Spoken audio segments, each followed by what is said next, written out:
So one of the most important parts of an Assassin's Creed game, other than the story and gameplay of course, is the protagonist. The said assassin we're going to step in the shoes of, and while the series has some of the greatest main characters in gaming, it also has, in my opinion, some of the worst characters in gaming. So today, I'm going to give you my tier list of Assassin's Creed protagonists. I will be leaving out like the Chronicles games and some of the DLC, just mainline characters for now. With all that being said, let's get right into it. So I think the way we're going to do this is we're just going to go from the first game all the way to Mirage. So we're going to start with Assassin's Creed 1, Altair. And I'm going to count him, you know, as a character with him from Revelations as well, and his book. That's just because, I mean, that's his full character arc. But even with just the first game taken into consideration, I mean, he's the one that started it all. I mean, as a character, in terms of development and just the story and journey he goes on, it's very, what's the word I'm looking for? It's very profound. And I think that as a character, he's got to be the most knowledgeable, like, assassin. Like, he's the most wise assassin in the Creed's history. And for one, if you take into consideration the synchronization health bar in AC1, that means that he never got hit once in Assassin's Creed, or at least throughout the story of Assassin's Creed 1. That is pretty badass. That is intense. So with the knowledge that he gets from the Apple of Eden and the things he learns and shows Ezio in Revelations, I mean, for one, you can't deny it. He's a GOAT. He's one of the greatest of all time. He's an easy S tier. I mean, he's the original. What more can I say? Moving on to the gentleman that we got 3 games of, literally seeing the birth of him. Tu sei un uditore. I'm talking about Ezio.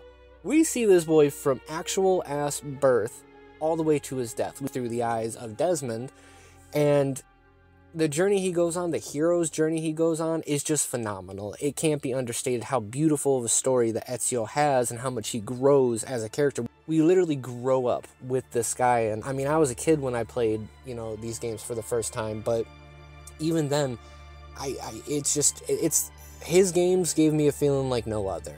And he's one of my top 5 favorite, you know, characters of all time in a game. I mean, come on. If Altair's S tier, I mean, Ezio, come on. Like, the 2 OGs, Ezio's an S tier. That's just the way it is. Moving on to Connor from Assassin's Creed 3, I mean, there's a couple problems with Connor as a character. For one, he was following up Ezio, one of the greatest video game characters of all time. So it's, you know, when you go through those games, knowing what you know, with the kind of shoddy story that they told, they were clearly getting tired, Ubisoft was. I mean, Connor, he didn't really stand a chance, did he, you know? I mean, I don't think he's a bad character, but I don't think he's exactly a great character. I mean, a lot of people say he has no personality, but that's probably because you didn't hear the cutout speech that Ubisoft, for some reason, took out of the game. Matter of fact, I might play it here, because you guys got to hear this. Why did they cut that out? That was such a good speech.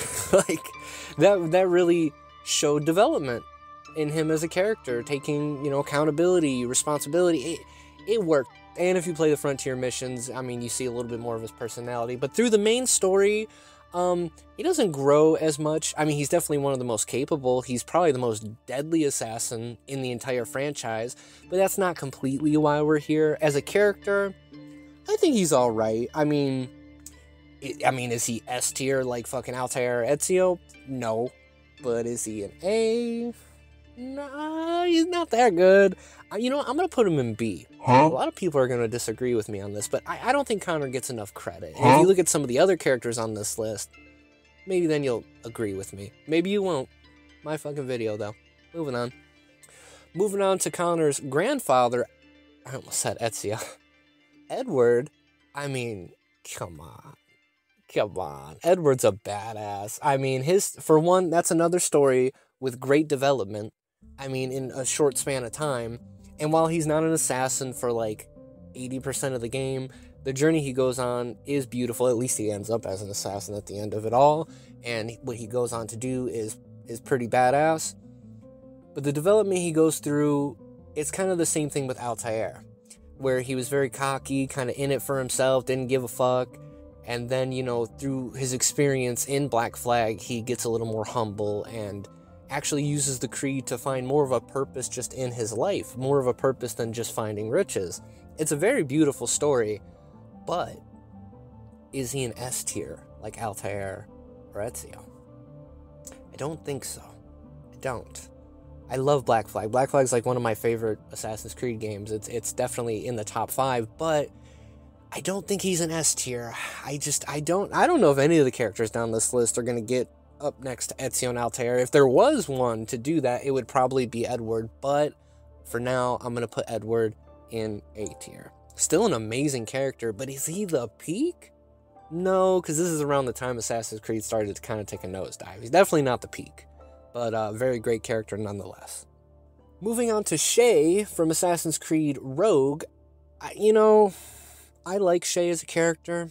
I do, but he's not in a good game, and they really didn't use him properly. I think that he was a wasted potential of a character, and it hurts because he had potential to be one of the more interesting Assassin's Creed characters, obviously from flipping sides and going from an assassin to a Templar, but they didn't do it right. They just didn't. It's not about what the games did per se, it's about them as a character, and while I think his story is interesting, the story that we do get in Rogue isn't all that good. Very capable, very good warrior, assassin, Templar, whatever the hell you want to call him, but honestly, he's kind of just I'm going to put him in C tier. I might change my mind throughout the video. He might bump up, because what I'm about to say about the next character is kind of the same thing, a little similar. But for now, we're going to leave Shay in C tier. Moving on to Arno from Assassin's Creed Unity. Again, the same thing kind of as Shay, is that I think that the potential for him as a character was great. Ubisoft kind of fucked that up with his story. I think his story is kind of trash. I know a lot of people are loving Unity nowadays, but I mean, in terms of like combat system and like parkour, yeah, that game's great, but in terms of story, it's kind of garbage. Like, he doesn't even try to find his actual father's killer, which, spoiler alert, it's Shay, which it would have been really cool to see those two go head to head, but and I know it's because of like development shit or whatever is the reason they don't meet, but I don't care. That's not a good enough excuse for me. I think his story was kind of hindered, especially as much as I love Elise as a character. I think that whole love story that they were going for, I mean, for one, that's probably the best part of the game, but it's also what kind of ruins the game, because to me, it's just all over the place. And Arno as a character, I mean, unless you count Dead King's DLC, then I mean, he's alright. I couldn't put him with Shay, but I couldn't put him with Edward. So I think I'm going to put Arno in B tier. I'm just going to stick him there. That's what we're going to do. We're leaving it there. Go fuck yourself. Now we are at the Fry twins from Assassin's Creed Syndicate. And so we'll start with Jacob. He's an F tier. He can go fuck himself. Like, you're not funny. Oh, what's this, Greenie? Assassin Christmas. No, it's not Christmas. Please stop. Like, I can't stand Jacob as a character. Kind of trying to do another Edward, Arno, Ezio thing, but at like full scale, like just jokes. And it doesn't land for me. Personally, I think he squanders the whole ass game along with the cartoon ass villains, and it really should have just been Evie's game. So, don't like Jacob. Don't even think he's that great of an assassin. He just wants to be a gang leader. Go let him be a gang leader. You are not in the creed, sir. But moving on to Evie, the sister of Jacob. I mean, she has the potential of being a really great character. I think what we have of her is pretty solid. But it's kind of squandered by Syndicate. I know a lot of people are starting to come around and like Syndicate. I don't. I think that the combat in that game is horrendous. And then I can make a whole video about it. That's not what we're here for. But I think she's kind of squandered by the whole situation of the game, like the story of the game, and Jacob really kind of steals her shine with him making jokes. It's pretty awful. I think that we need an Evie sequel, personally, because I can see the potential, but because of other factors in the way, I think that she's kind of just a D tier. That's where I'm a sticker. Sorry. Moving on to my boy Bayek, I think that next to Edward is definitely a character that should have gotten a sequel. I think that his story shows a lot of progression and a lot of, for one, a very emotional. A lot of these great characters have very emotional stories, you know, an emotional force that drives them, right? And Bayek has probably one of the better motivations of all of them, next to maybe Ezio. And so I think in terms of development, I mean, just amazing. And in terms of just being capable, he is more than capable. He's definitely a badass. And I mean, how can you not love one of the people that started the Hidden One, started the Creed as we know it? And I think it works well within the lore. I mean, I think it's a little muddy in some spots. And I never liked the modern day ever since Assassin's Creed 3. So that's not the point. But Bayek as a character, he's pretty good. Like, I want to see more of him, and to me, that makes a pretty good character. When you want to know more, like, you got just enough, but, like, you want to see more, as long as it's not a fucking web cartoon, I would love to see more of Bayek. So for me, he's going to go next to Edward, because I don't think he's S tier. I don't think he's of the likes of Altair or Ezio. To be honest, I don't think any of these characters would ever be, but for me, he's definitely next to Edward in A tier. So moving on to my favorite game in the franchise, Assassin's Creed Odyssey, we're going to start with the non-canonical character, Alexios. Oh man, is he fucking garbage. Like, I fucking hate Odyssey. And a lot of people who watch my videos or comment on my videos are like, man, you're tripping, I love Odyssey, No, you fucking don't. You just want to grind my gears because you know I fucking hate that game. You know it. You want to grind my gears, and guess what? It works. Are you happy now? I'm sad, okay? Odyssey is a whole horrible fucking game. It's not that it's not a good Assassin's Creed game, which it's not. It's not a good RPG either. I don't care what you say. The fact, just in lore terms, the fact that you can choose the gender of, like, your character, that you go back in history to relive their lives just because the DNA is muddy, doesn't make any fucking sense. Same with the dialogue options. I could go on forever, but I won't.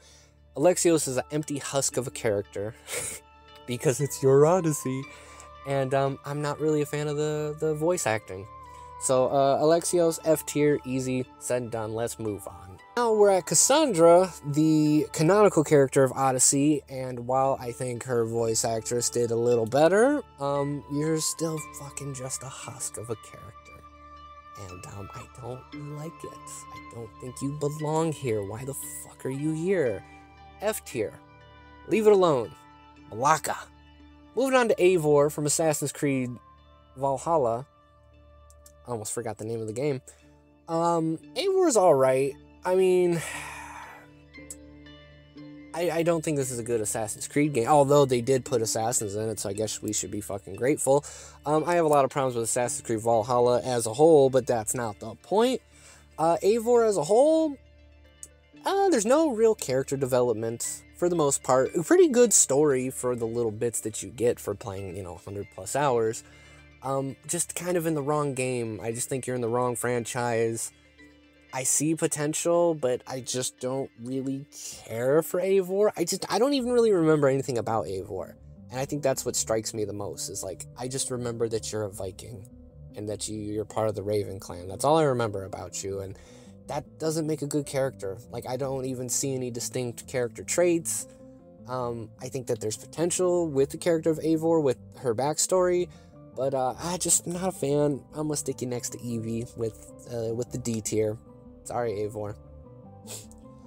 Now, lastly, moving on to, at the current moment, the new kid on the block, kinda, because he was in Valhalla, Basim. He got a full-fledged game. Initially it was a DLC, but now it's a whole-ass game. And Mirage is actually a pretty good game. Like, I mean, it's not great, and it's not even... I mean, it's good. I'll say it's good. Basim as a character, I'm kind of iffy. I think that...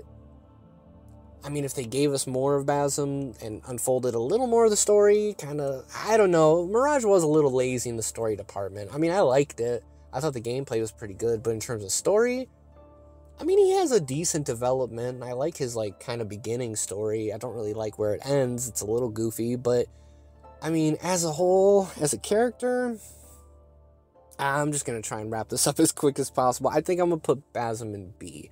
I think he's okay. I think he's pretty good. But the game is, maybe I'm scaling this wrong. I'm just going to put him in B for now. If I'm scaling it wrong, oh, fucking well, it's my video. You already watched it this far. It's too late. I got your money. Psych. I don't make money. Anyways, that's my tier list of the Assassin's Creed protagonists ranked. I want to know, what are some of your favorite Assassin's Creed protagonists? If you say Alexios, we're gonna fucking fight in the streets. I promise you. I promise you.